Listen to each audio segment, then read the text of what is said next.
back at Paris INFRAWEEK.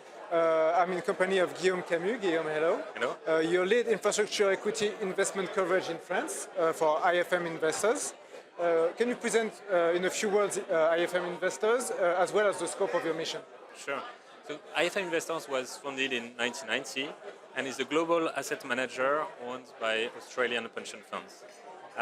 The firm manages today about 130 billion euro across infrastructure, listed equities, debt and private equity on behalf of more than 700 institutional investors.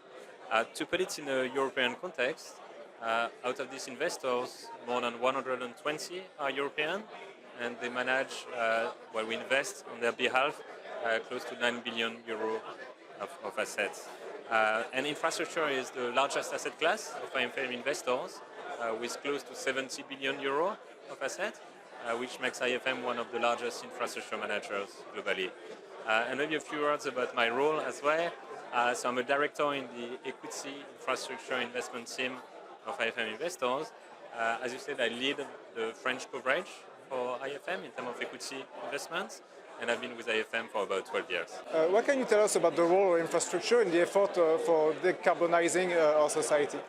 Yeah, so we, as discussed during the panels earlier, infrastructure accounts for a very significant share of the carbon emissions today. So infrastructure assets are going to have to play a key role in that decarbonization. And concretely, there's two main paths to achieve that. The first one is to invest into new decarbonized production assets, which is way undergo and has much more to do as well. The second one is to essentially invest in existing assets, to reduce the carbon footprint of existing assets. And that can take a number of different shapes, from on-site renewable generation to energy efficiency savings, but also changing the way some of these assets operate. And IFM, as a manager of close to 70 billion euro of infrastructure assets globally, can make a very significant impact on these emissions, and we're actively working towards that. We must now combine mitigation and adaptation. How does this new paradigm impact your business? Yeah, so adaptation, and by adaptation, meaning anticipating the effects of climate change on physical assets, has been part of our investment and asset management processes for a long time. For example, we assess whether the critical services provided by assets can remain reliable even during extreme weather events. What is changing these days is mostly the nature of the climate-related risks. And as a result, the need to increase resilience for infrastructure assets in general. So for our business, it means understanding the risks for our assets is even more critical than it used to be. And as well as the need to invest accordingly to increase resilience. And finally, while taking into account the needs of the communities. And the context can be very different in different parts of the world.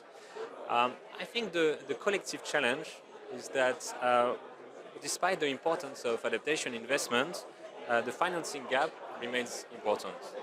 And that's partly because adaptation projects are not associated to cash flows and cash flow generating activity. But instead, they deliver value by reducing potential losses from weather events, which are uncertain and are hard to quantify as well. So as a result, we need to collectively develop a consensus on what is required to protect the assets and what are the associated funding requirements. And we also have to keep in mind that there are some solutions that are more low cost and easier to implement to reduce this physical risk and to work towards adaptation. For example, early warning systems for extreme weather events, coastal barriers, or improved cooling and insulation systems. So there's a number of solutions that can also be implemented.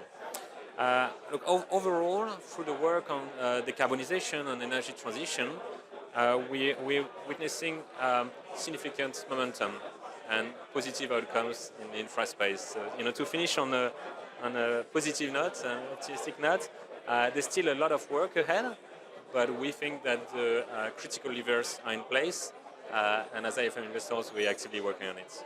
Well, thanks a lot, Guillaume, for your insights today. Thank you. Thank you.